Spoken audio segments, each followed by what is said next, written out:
You've been on quite the roll lately, man. Just talk us through your win at the Ultimate Fighter 14 finale in December.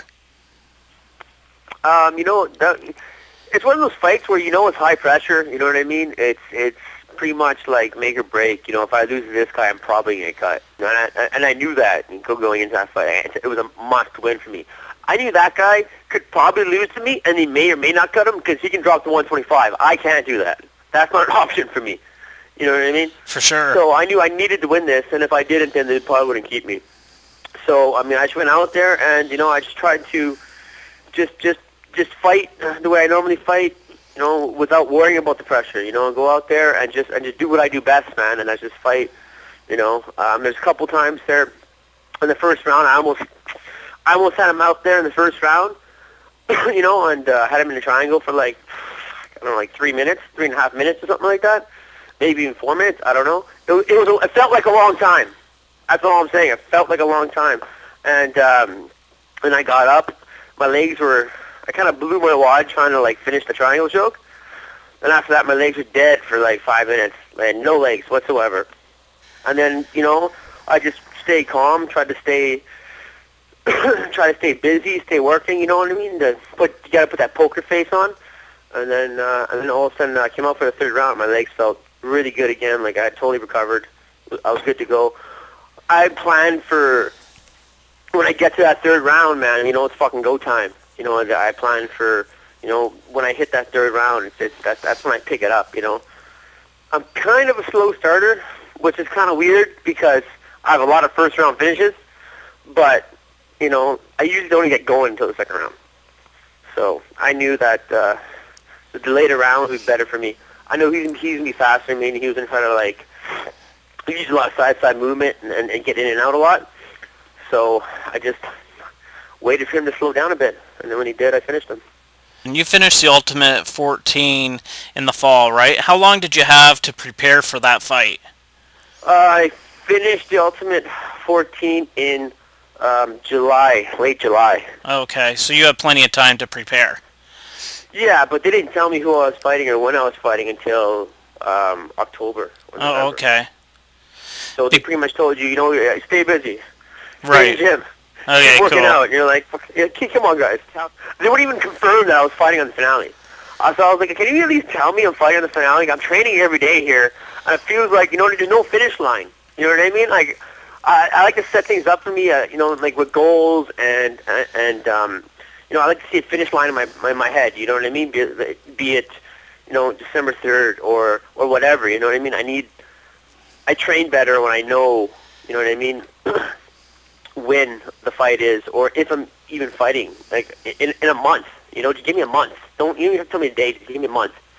And so that was hard, training all the time and not knowing if I was gonna fight or not. You don't. I wanted to, but they don't always bring back every guy in the show, right?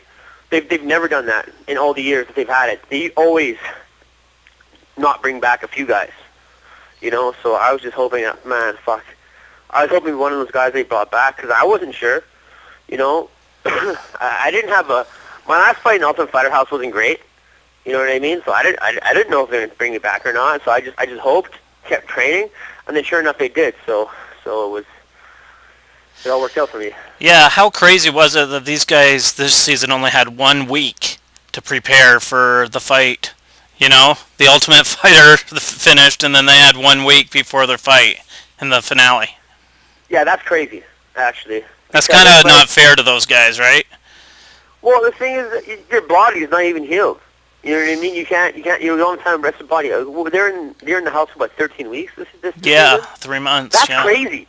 I was in the house for 6 weeks, and I was like, man, I want to go fucking home. Fuck Yeah. this. For sure. I don't want to be here anymore. This is crazy, And then I got to go home and rest for a couple months and rest my body and feel good because after the thing about Ultimate Fighter is that you train with all these really top level guys for so long every day. You don't get a break. Well, the 1 day a week that you break, that you don't train for that 1 day, isn't a break. You know what I mean? That's not enough to rest your body. So then they trained for 13 weeks straight. I bet you a lot of those guys had a 6-week training camp before they even got on the show. So that's like a 19-week training camp. That's fucking crazy. You know, that's like your body can't handle that. I don't care who you are. For them to work, I mean, for them to fight a week after getting out of the show, like that's. I wouldn't even train all that week. I would just relax. If you just put 19 weeks in, why would you want to go train for the rest of the week? A lot of guys still look good, so you know that's got to say something. Yeah. Moving ahead to your most recent fight in May, just talk about the fight against Nick. Yeah, man. You know, I took that fight on 3 weeks' notice, and you know, I had a good feeling that because I fought in December. You know what I mean? Next fight was in May. That's like a 5 or 6 month like you know, like a waiting period. You know, and I wanted to get in there. Wasn't really looking. So I had a good feeling. I was like, okay, they'll probably call me on short notice. You know, clearly they don't want to set up a fight with me for like 2 months prior, or you know, or give me an ample, you know, training camp. They probably want to give me a short notice fight. So, you know, I just tried to stay in the gym. You know, kept on running, kept on everything I needed to do to be in shape, and just like wait, you know. And then they got me a call, said they want me to fight in 3 weeks, and I just said yeah. You know, I didn't even ask who it was at first. I just said yes, please. You know, I would like to get paid. That would be excellent. That'd be nice. You know? Yeah, well, you know, it's nice to get a paycheck. I didn't get paid for 5 months. You know, the money's good, but I mean, you know, it doesn't last forever. And so I just said, yeah, man, I'll take it, whatever. And then I was like, oh, well, who's it against anyway? And they told me, well, Nick Denis. And I was like, really? Because he's from Canada too, right? I'm from Canada, he's from Canada. And we fought on the same circuits, you know, the same shows a lot. And he's been a guy I've been trying to fight for years. For a couple years now, I've been trying to fight this guy. And whatever, it hasn't happened for a reason or another. And so when they initially told me it was Nick, I was like, oh, well, great. You know, at least get to fight him in the UFC. When I've always thought that that'd be a UFC caliber fight, because I mean, at one point he was ranked 1 in Canada and I was ranked 2.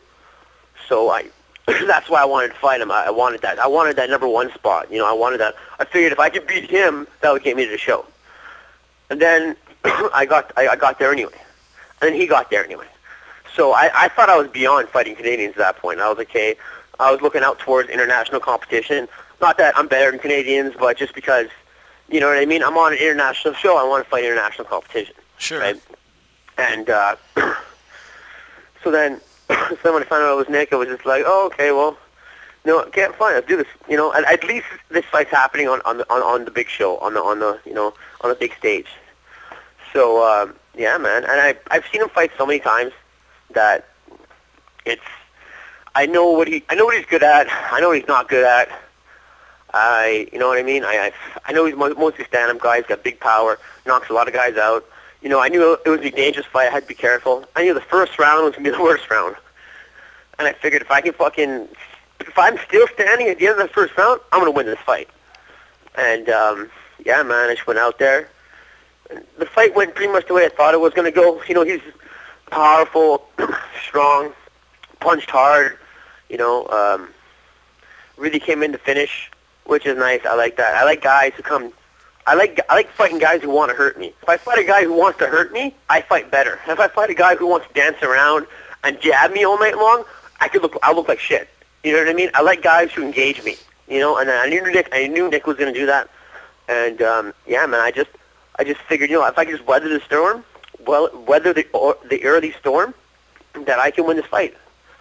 And then you know, he rocked me a couple times. I ate a few knees. You know, and we hit the ground. I'd almost armbarred him at one point, and then he pretty much just pulled out of my guard. Figured that I was still like hurt, wanted to stand me up, and then when I stood up, you know, I wasn't hurt anymore. I knew it wasn't hurt anymore. I felt good, and then I just faked that right hand to that left hook, and it was it was the hardest punch I've ever thrown and connected with somebody in an MMA fight before. I've never hit somebody so hard in my entire life, like in my 8 or 9, 10 pro fights that I've had. I've never hit somebody so clean in an MMA fight before. I just knew right away once I hit him. You know, you can look at somebody's face, look in their eyes, and you know, man, he's in fucking trouble. Yeah. You was know, this your biggest win? Yeah, that was definitely my biggest win today. for sure. He's a good guy. He's fought in, like, great competition. He's beaten a lot of really good guys. He's fought all over the place.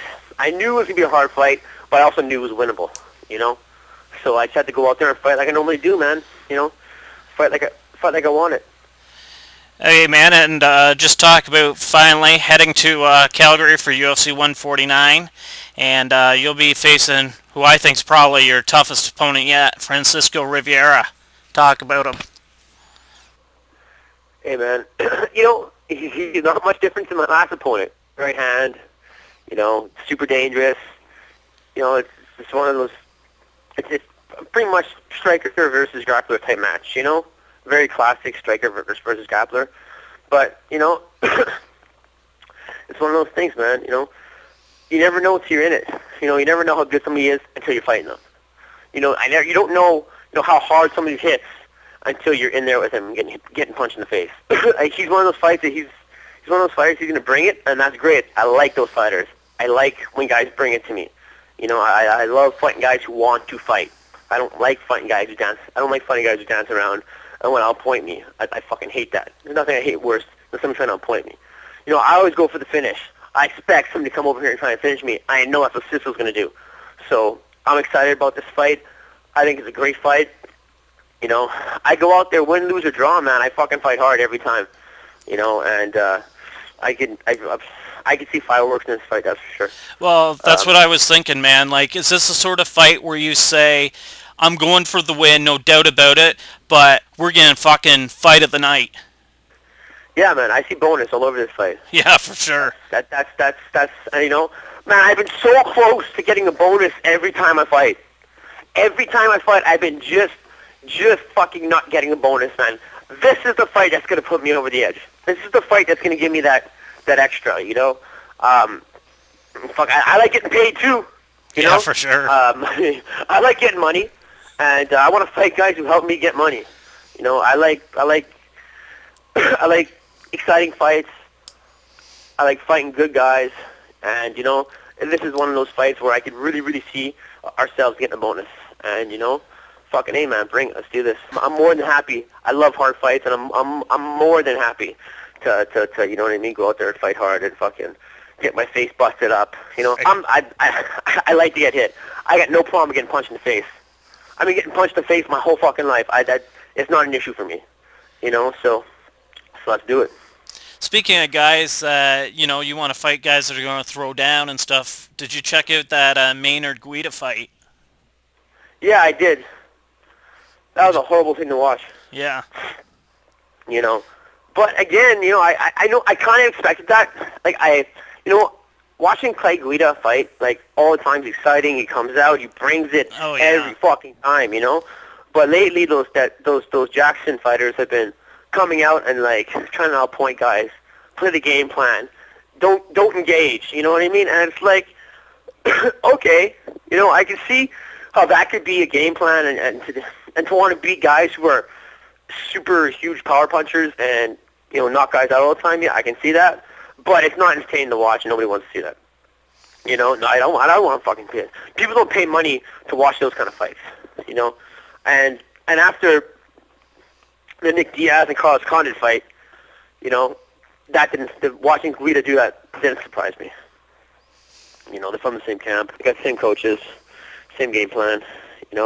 And don't get me wrong, man. I'm not knocking their camp. They've done a lot of great things in the sport. You know what I mean? They've won a lot of really tough fights. But I mean, nobody wants to see that. I don't want to see that.